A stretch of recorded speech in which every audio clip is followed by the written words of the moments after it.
हाँ दोस्तों, कैसे हैं। आज छुट्टी का दिन है, तो मैंने सोचा कि आज ज़रूरी कुछ स्वास्थ्य संबंधी बातों पर कुछ चर्चा कर लें। स्वास्थ्य संबंधी समस्याओं पर कुछ चर्चा कर लें।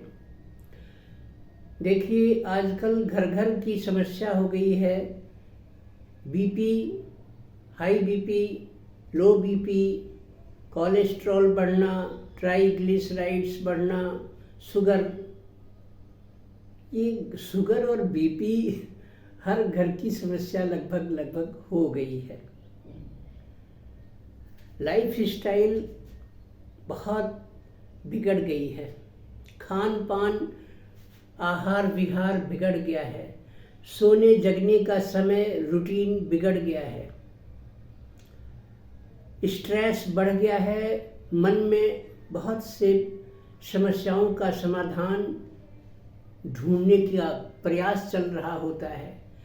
इस कारण मस्तिष्क पर दबाव पड़ता है, घबराहट आती है, नींद रात में नहीं आती या कम आती है। मॉडरेट नींद नहीं आना, बस वो मॉडरेट मात्रा नहीं लेना।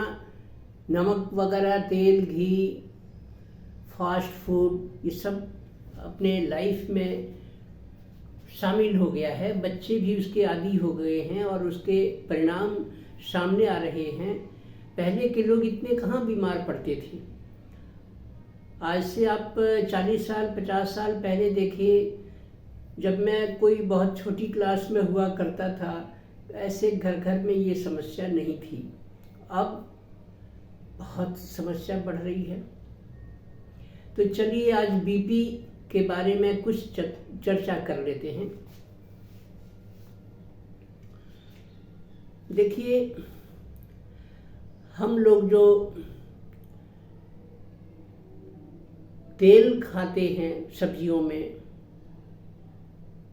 सरसों का तेल होगा, रिफाइंड होगा।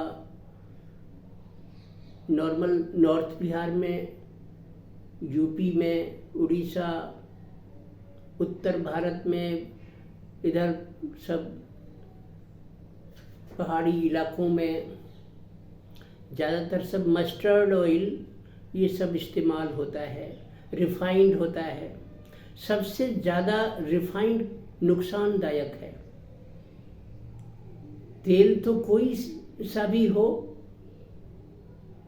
वो नुकसान करता है, क्योंकि उसकी एक उचित मात्रा इस्तेमाल हम लोग नहीं करते और डीप फ्राई करते हैं। किसी सब्जी को डीप फ्राई करना, पराठे बनाना, रिफाइंड का इस्तेमाल बहुत इस्तेमाल होता है। ये बुला कर लाता है किसको? ट्राइग्लिसराइड्स। अपने बॉडी में ट्राइग्लिसराइड्स की उचित जो मात्रा है वो 100 से 150 मिलीग्राम तक होनी चाहिए। 150 मिलीग्राम से कम है तो कोई समस्या नहीं, लेकिन जब इस सीमा को पार कर जाता है ट्राइग्लिसराइड्स, लंबे समय से इस प्रकार के चिकनाई वसा युक्त घी, मिलावटी घी, तेल का इस्तेमाल करते हैं। तेल से ट्राइग्लिसराइड्स बढ़ता है। तो फास्ट फूड, अब आप देखिए बच्चे छोटे छोटे जो हैं वो किस तरह चिप्स, कुरकुरे, इन सब से प्रेम करते हैं। चिप्स के पैकेट जगह जगह हर दुकान पर बिकता है। देखते ही जो है बच्चे कहते हैं दिला दो दिला दो। अब क्या है कि वो उनका जो उनको तला गया होता है चिप्स को, कुरकुरे, चिप्स, पास्ता, ये सब रिफाइंड में तला गया होता है और वो रिफाइंड बहुत प्रचुर मात्रा में ट्राइग्लिसराइड्स को धारण करता है। भर भर के उसमें मात्रा भरी हुई है, खूब मात्रा है। लंबे समय तक इनका इस्तेमाल करने से क्या हाल होगा? 150 की सीमा, 150 मिलीग्राम की सीमा क्रॉस कर जाता है, खतरे के जोन में चला जाता है। हार्ट को प्रॉब्लम होती है, बीपी एबनॉर्मल होने लग जाता है। इसी तरह से जो एनिमल फूड हैं जैसे अंडे, मीट, मांस, चिकन, मटन, फिश, और फिर उसमें तेल उसका दूसरा साथी मिल जाता है तेल, उसको पकाने के लिए आप लोग इस्तेमाल करते हैं, फ्राई करते हैं। तो वो जो एनिमल फूड है वो कैरी करता है कोलेस्ट्रॉल की मात्रा, बढ़ा देता है वो, और उसमें उसका साथी तेल भी आपने मिला लिया फ्राई करने में, डीप फ्राई करने में, तो ट्राइग्लिसराइड्स भी बढ़ा दिए आपने, ट्राइग्लिसराइड्स भी बढ़ गए और कोलेस्ट्रॉल भी बढ़ गया, और आपकी जो उचित मात्रा बॉडी में होनी चाहिए, जो सेफ्टी करता है, अंगरक्षक का कार्य करता है, सैनिक की तरह आपके बचाव में लगा रहता है, कोलेस्ट्रॉल 150 से लेकर 200 मिलीग्राम तक अगर है तो वो सैनिक की तरह आपको रक्षा करेगा। अगर उनकी संख्या 150 से 200 और उस 200 को पार कर गई मिलीग्राम, तो फिर वो सैनिक अब उत्पात मचाने लग जाएंगे, बॉडी में कई जगह हार्म पैदा करेंगे, हार्ट को नुकसान करेंगे, और ऊपर से आपको नींद कम आती हो, चिंता, तनाव, फिक्र, मेहनत कम करना, देर रात तक जगना, देर सुबह उठना, पानी कम पीना, बहुत सारी समस्याओं को आप खुद पैदा कर रहे होते हैं जाने अनजाने में। तो उसका परिणाम सामने आता है। पहले pasta, pizza, burger, chips, Kurkure पैकेटों में बंद होकर बाज़ारों में नहीं बिका करते थे, तो वो समस्याएं ज़्यादा नहीं थी।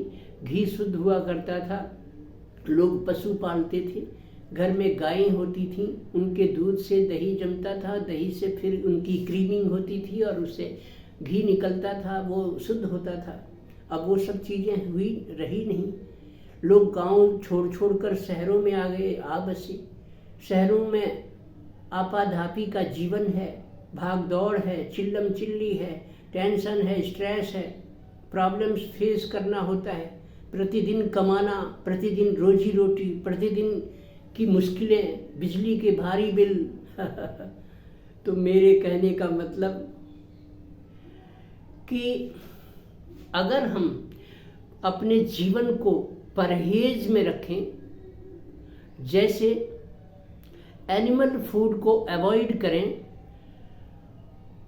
जानवरों के मांस को नहीं खाएं, मेडिकल साइंस के अनुसार भी वो नुकसानदायक है, क्योंकि उसमें कोलेस्ट्रॉल की मात्रा एनिमल फूड में सबसे ज़्यादा पाई जाती है, वहीं से वो आता भी है आपकी बॉडी में।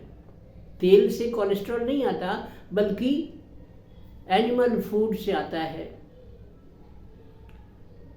कुछ और भी खैर कारण होते हैं, जैसे दूध है, भैंस का दूध, वो भी कोलेस्ट्रॉल भी लाता है और ट्राइग्लिसराइड्स भी लाता है।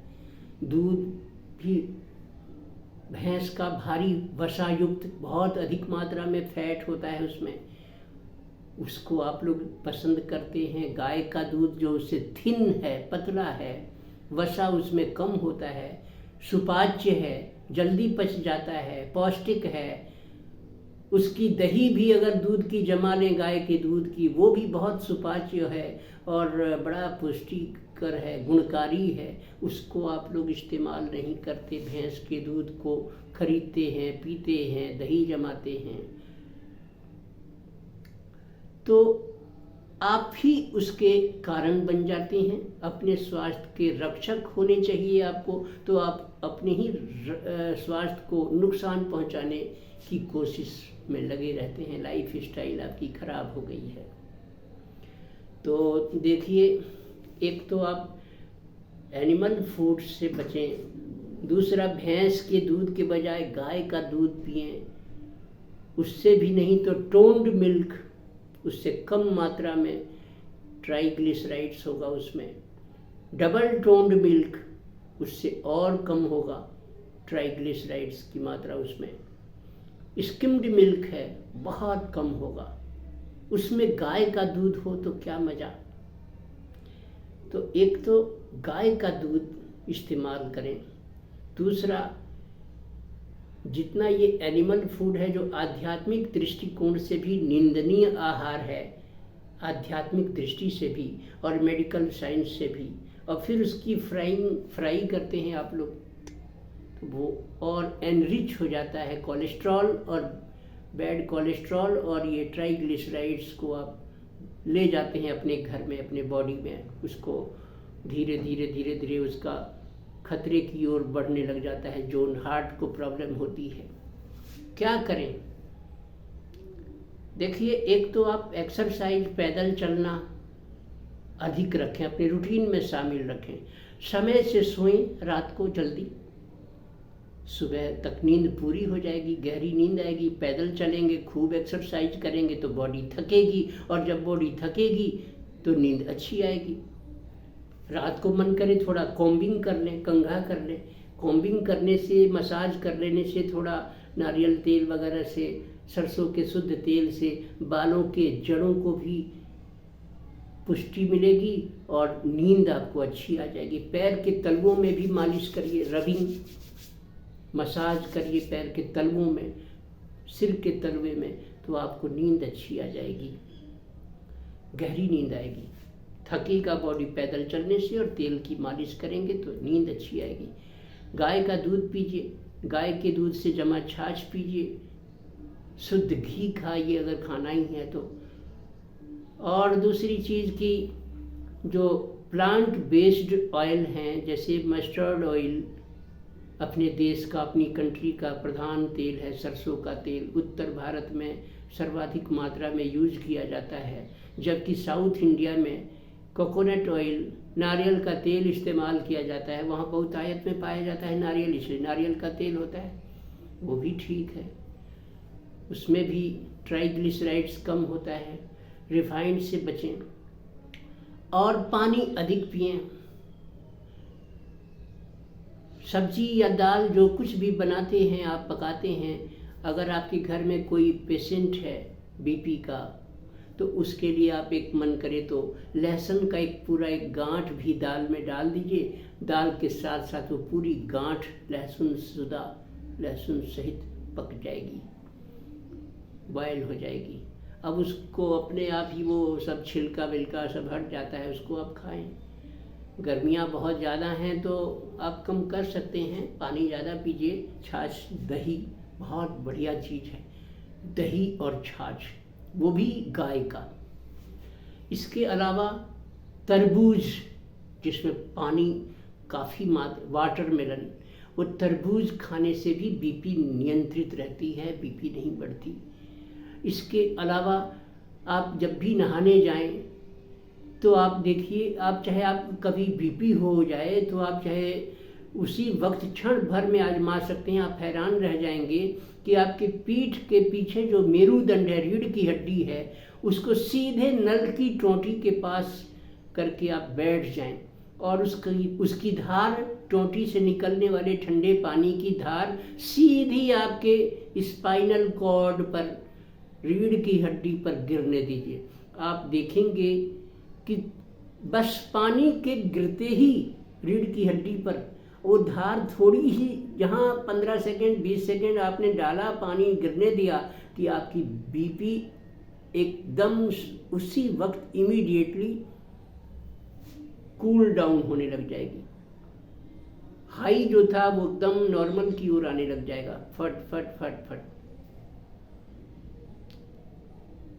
है ना कमाल, सुलभ। और अगर आप रोज ऐसे स्नान किया करें, सुबह पीठ की तरफ, उसकी रीढ़ की हड्डी की तरफ धार गिराएं नल की टोंटी का, तो आप देखेंगे कि रोज आपकी बीपी नॉर्मल रह रही है। नींद आप पूरी कर ही लेते हैं, कॉम्बिंग करके, मालिश करके, मसाज करके, पैदल आप चल ही रहे हैं। कभी कभार सीजन है, अभी आप तरबूज खा रहे हैं, तरबूज खाइए, खीरे खाइए, लौकी खाइए। तो बीपी कोई बीमारी नहीं है, बल्कि एक इशारा है। बीपी बीमारी नहीं है, एक इशारा है कि आप बहक रहे हैं, आप बहक रहे हैं, लापरवाह हो रहे हैं। वो बस एक इशारा है। आप ठहर गए, मान गए, चेंज हो गए, तो ठीक, और अन्यथा बड़ा पनिशमेंट भी है उसका। कई बार ब्रेन हेमरेज हो जाता है, बहुत तेज बीपी शूट कर जाती है और ब्रेन हेमरेज हो जाता है, पैरालिसिस हो जाता है, हार्ट एकदम से सीज्ड हो जाता है, हार्ट फेलियर हो जाता है। तो मेरे कहने का मतलब यह है कि वार्निंग पहले दी जाती है, प्रकृति हो या कहीं भी आपको पहले वार्निंग दी जाती है। मान गए तो आप ठीक हैं, और नहीं माने, ढीठ हो गए तो फिर परिणाम तो फिर आएगा, फिर तो परिणाम आएगा। कई बार चौराहों पर ट्रैफिक पुलिस हमें समझाइश करती है गुलाब का पुष्प देकर कि हेलमेट लगाइए, और हम मुस्कुरा कर सोचते हैं कि अरे वाह, अब पकड़ा नहीं, चार्ज नहीं किया, पेनल्टी नहीं चार्ज की, समझा के मुस्कुरा के छोड़ दिया। अगर समझदार आदमी होगा तो शर्म करेगा, हेलमेट लगा कर जाएगा, सीट बेल्ट कार की लगाएगा, और नहीं तो वो सोचेगा अरे वो तो मुस्कुरा के मनाते हैं, कोई नहीं रोकता, कोई पेनल्टी नहीं करता। बस आप ओवर कॉन्फिडेंस में चल पड़ते हैं और फिर एक दिन हैवी पेनल्टी आप पर चार्ज हो जाती है। आप भरें या ना भरें या नज़र बचा के भाग जाएं, लेकिन चौराहों पर लगा CCTV कैमरा जो है वो स्कैन कर लेता है कि स्पीड क्या है, आपने बेल्ट लगाया है कि नहीं, हेलमेट है कि नहीं, गाड़ी नंबर स्कैन हो जाता है और ऑटोमेटिक जनरेट हो जाता है पेनल्टी। आप परिवहन ऐप पर देख सकते हैं कि आप कई बार आपके ऊपर उस पर 200-500 रुपये की पेनल्टी है, नहीं अदा की तो मामला कोर्ट में चला जाता है। तो वार्निंग है, प्रकृति भी वार्निंग देती है। नमक कम खाइए, सेंधा नमक खाना शुरू कर दीजिए, नॉर्मल साल्ट के बजाय सेंधा नमक पीस कर बारीक करके उसी से सब्जी दाल पकाइए। अच्छा, दाल जो पकाते हैं आप लोग कुकर में या भगोनी में, तो उसमें शुरू में जो कुछ झाग निकलता है, आप कुकर का ढक्कन बंद करने से पहले उस झाग को पहले हटाते रहें। अब बिना ढक्कन के उसको आप झाग बनना देखते रहेंगे। जब झाग बनना उसका बंद हो गया, तब समझिए कि अब ढक्कन लगा दीजिए कुकर का। वो दाल आपको नुकसान नहीं करेगी। अगर आपने तुरंत पहले ही ढक्कन लगा दिया तो झाग तो बाहर निकली नहीं, उसी में रमी रह गई। अब वो क्या करेगा, आपके घुटनों में प्रॉब्लम करेगा, बहुत सारी समस्याएं पैदा कर सकता है। तो वो छोटी छोटी टिप्स मैंने अभी आपको बताया। एक तो दही, वो भी गाय के दूध से जमा हुआ। दूसरा, आपको तरबूजे को दोपहर में खाइए, खीरा खाइए प्रातःकाल। रात में बताया थोड़ा मसाज कर लीजिए, सिर में कॉम्बिंग कर लीजिए, थोड़ा पैर के तलुओं में भी मालिश कर लीजिए, थोड़ा चहलकदमी कर लीजिए, पानी अधिक पीजिए। नहाने के लिए बताया कि रीढ़ की हड्डी पर से पानी गिरता है तो बीपी नॉर्मल कर देता है, हैंड टू हैंड, तुरंत, इमीडिएटली। कितने काम की चीज़ बताई है। और इसी तरह से आप देखेंगे कि आप बहुत स्वस्थ रह रहे हैं, दवाइयों से आप मुक्त जीवन जी रहे हैं, और आपकी आयु खूब चल रही है लंबी, अधिक वर्क कर रहे हैं, खूब कमा रहे हैं पैसा। जितना पैसा कमाएं, जितना मेहनत करें, उतना आप और आपके परिवार के सदस्य सुखी रहेंगे, निरोग रहेंगे आप, हैप्पीनेस रहेगा आपके जीवन, चेहरे पर मुस्कान बनी रहेगी। और जिस शरीर से कमा रहे हैं उस शरीर के ऊपर भी ध्यान रखिए। ये वो वाहन है जिस पर आप सवारी करके चलते हैं और अपने सपने को साकार करते हैं। इस शरीर को साधारण मत समझिए, हल्के में मत लीजिए। तो धन्यवाद। वीडियो पसंद आए तो एक लाइक कर दीजिए, सब्सक्राइब कर दीजिए। समय समय पर आपका टाइम भी पास होता रहेगा और कुछ सामान्य ज्ञान भी, जनरल नॉलेज भी आपको मिलता रहेगा। यही गुफ्तगू, थोड़ा समय पास हो जाएगा हमारा भी और आपका भी। तो धन्यवाद।